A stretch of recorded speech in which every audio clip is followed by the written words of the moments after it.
이 4장 말씀입니다. 신명기 4장 말씀입니다.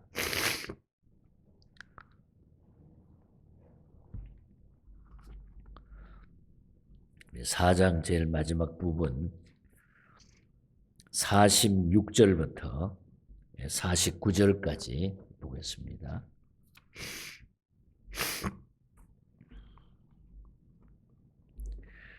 46절부터 49절까지 제가 보겠습니다. 모세와 아론과 이스라엘 지휘관들이 레위인을 그 종족과 조상의 가문에 따라 다 계수하니 30세부터 50세까지 해막 봉사와 매는 일에 참여하여 일할 만한 한 모든 자, 곧 그 계수된 자는 8,580명이라. 그들이 할 일과 짐을 매는 일을 따라 모세에게 계수되었을 때 여호와께서 모세에게 명령하신 대로 그들이 계수되었더라. 아멘. 오늘도 우리 하나님의 큰 은혜가 넘치는 또 말씀으로 승리하는 날 되기를 축복합니다. 4장의 말씀을 보면은 이제 레위 지파로 하여금 이스라엘 전체를 대표해서 성막 봉사자로 특별히 선택하셨던 하나님께서 그 앞장에서는 이제 거기에 대한 레위 지파에 대한 색다른 말씀들을 임명을 해 제사장의 직분을 임명해 주셨는데 오늘 이 4장에 와서는 레위 지파가 구체적으로 담당해야 할 직무를 구체적으로 잘 말씀해 주고 있는 것을 보게 됩니다. 긴 본문을 다 읽지 못하고 마지막 부분을 읽어드렸습니다마는 잠깐씩 설명해서 오늘 본장을 살펴보도록 합니다. 레위 지파는 그 종족별로 보면 크게 셋으로 나누어졌는데 하나는 고핫 자손, 또 두 번째는 게르손 자손, 그리고 세 번째는 무라리 자손, 이 셋으로 나누어졌습니다. 이 각 자손들이 성막 이동 시에 분담해야 할 일과 또 성전 일을 돌볼 30세에서 50세 이하의 레위인들에 대한 계수에 대해서 오늘 본장에 보면은 쭉 기록된 내용들을 보게 됩니다. 먼저 2절부터 20절까지는 고핫 자손의 계수와 그 맡은 일에 대해서 기록을 했고 또 24절부터 28절까지는 게르손 자손에 대해서 그리고 29절부터 33절까지는 무라리 자손에 대해서 기록한 것을 나누어 볼 수가 있습니다. 그래서 오늘 아침에는 레위 자손들의 그 업무 분담에 대해서 잠시 말씀드리면서 우리에게 주시는 기도 제목을 깊이 찾을 수 있기를 바랍니다. 레위 자손들의 업무 분담을 하나님이 어떻게 하셨는가?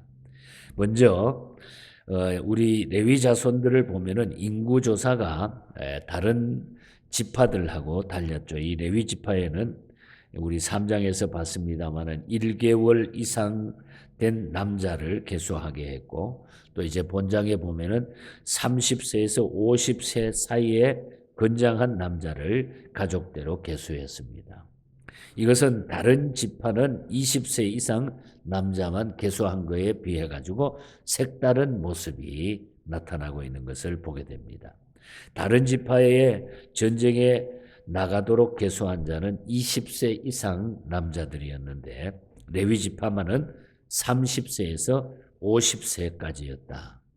그 이유는 하나님께 수종드는 데는 최선의 강한 힘이 필요하기도 하고 하나님께 영광 돌릴 수 있는 시기는 그 인생의 가장 황금기이기 때문에 그 연령을 중요하게 보셨다는 거죠. 또한 30세까지는 청년의 혈기가 있어서 봉사할 만한 위엄을 소유하지 못한 위엄이 있기 때문에 어느 정도 준비가 된 자를 하나님이 뽑았다. 여기에 대한 말씀을 보면 우리가 민수기 8장에 넘어가서 8장 24절에 보면은 그러므로 25세가 되면 보좌할 역할을 담당하는 견습생으로 뽑아가지고 그들이 배울 수 있도록 먼저 기회를 허락했다. 이것은 오늘날 교회를 섬길 때에 30세에서 50세까지 해야만 된다는 것을 의미하는 것은 아닙니다. 하나님의 사역은 풋낙이나 준비되지 않는 사람이 해서는 안 된다고 하는 이런 의미를 우리가 더 새길 수가 있는 겁니다. 그래서 지금도 목사가 되기 전에 하나님을 섬기기 전에 훈련 과정들을 전부 다 경험을 하고 있습니다. 혹은 3년 혹은 6년이라는 과정들, 이것은 더 배워야 되고 가르치기 전에, 다스리기 전에 봉사해야 함을 준비하도록 했던 것을 보게 됩니다.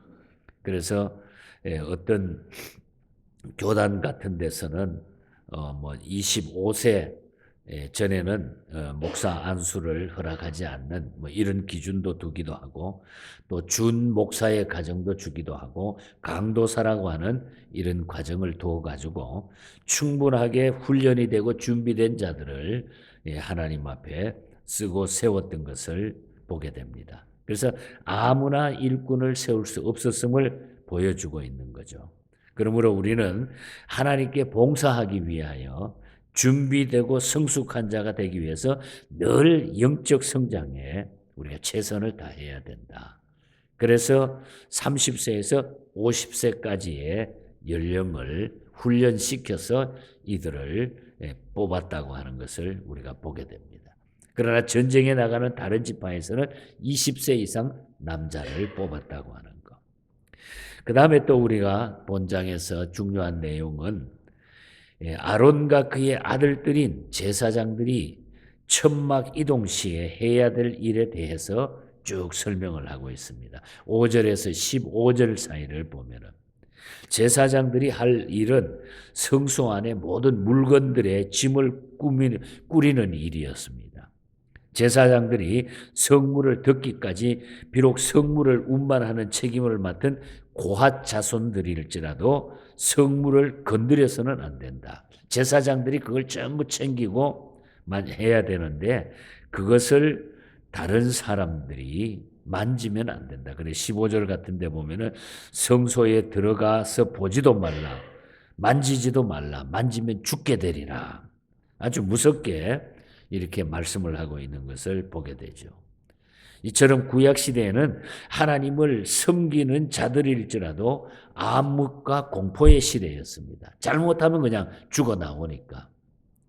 하지만 지금은 그리스도로 인해서 은혜의 시대가 되어서 은혜의 보좌 앞에 담대히 나갈 수 있는 것을 우리는 너무너무 감사한 거죠. 만약 그랬다고 하면 지금 얼마나 그것이 힘들고 어렵겠어요. 그런데 예수 그리스도를 통하여 은혜의 시대에 우리는 담대하게 모든 만인 제사장으로 누구나 하나님 앞에 설 수 있다고 하는 것. 이것을 우리가 감사해야 됩니다.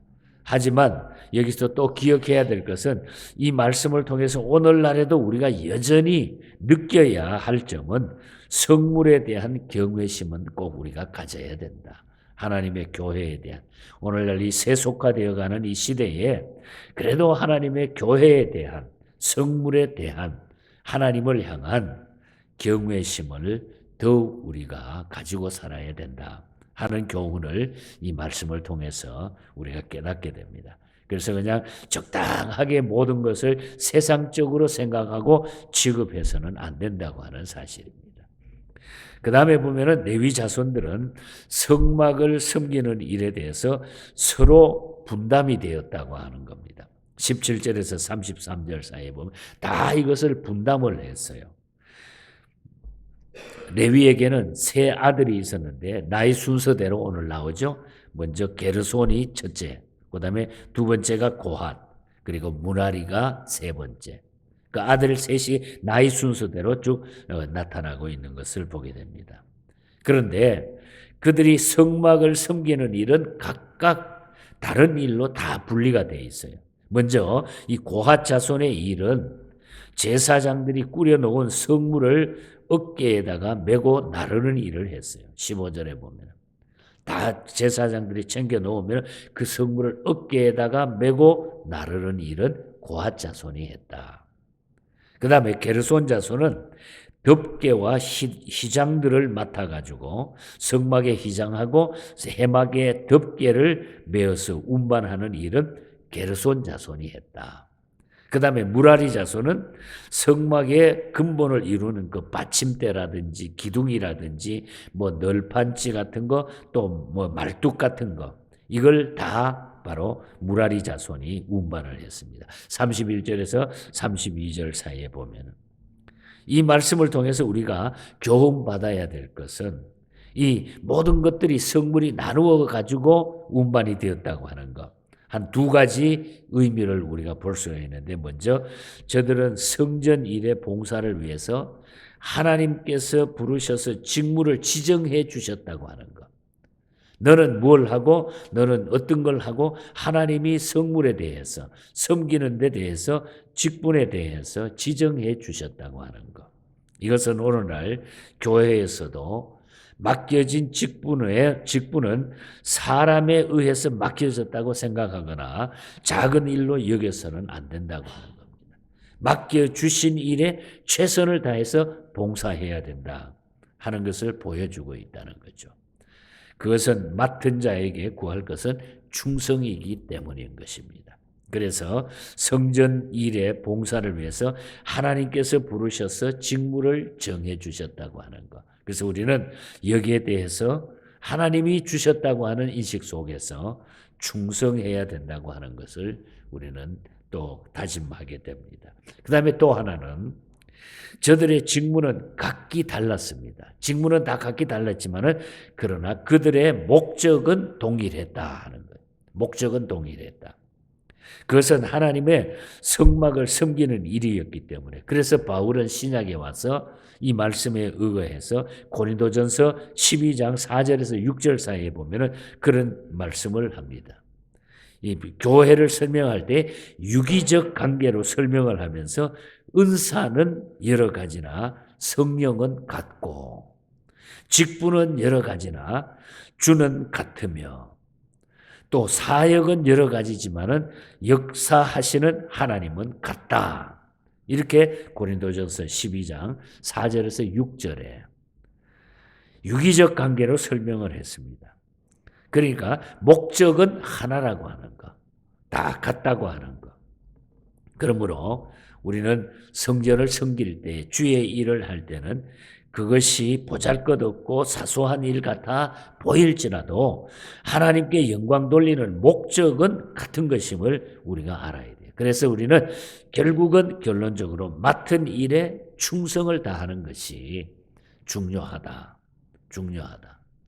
그래서 오늘 말씀의 결론을 우리가 만든다고 하면은 우리가 충성하게 하나님 앞에 맡은 일에 충성을 다해서 살아가는 성도가 돼야 된다.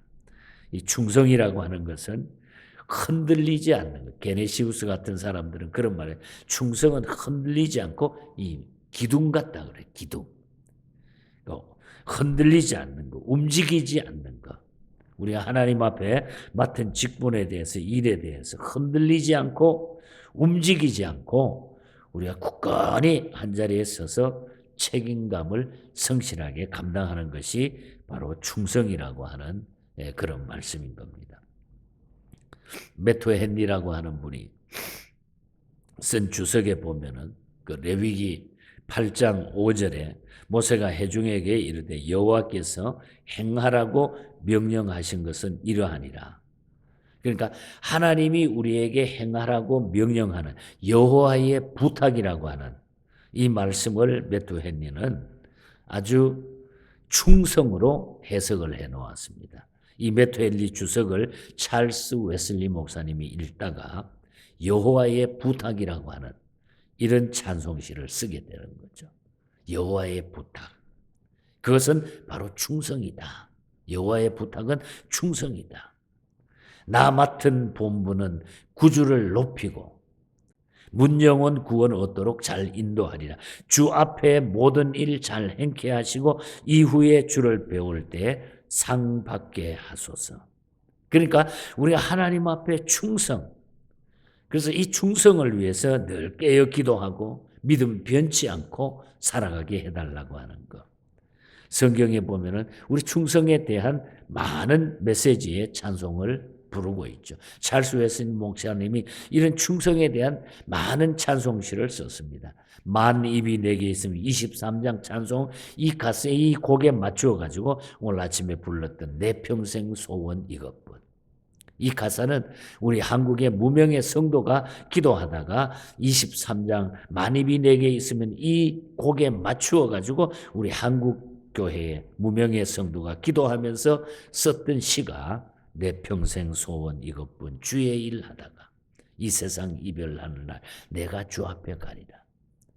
바로 우리가 평생 소원이 주의 일 하다가 주님 맡겨주신 일을 똑바로 감당하다가 주님 부르시면 주 앞에 간다고 하는 것.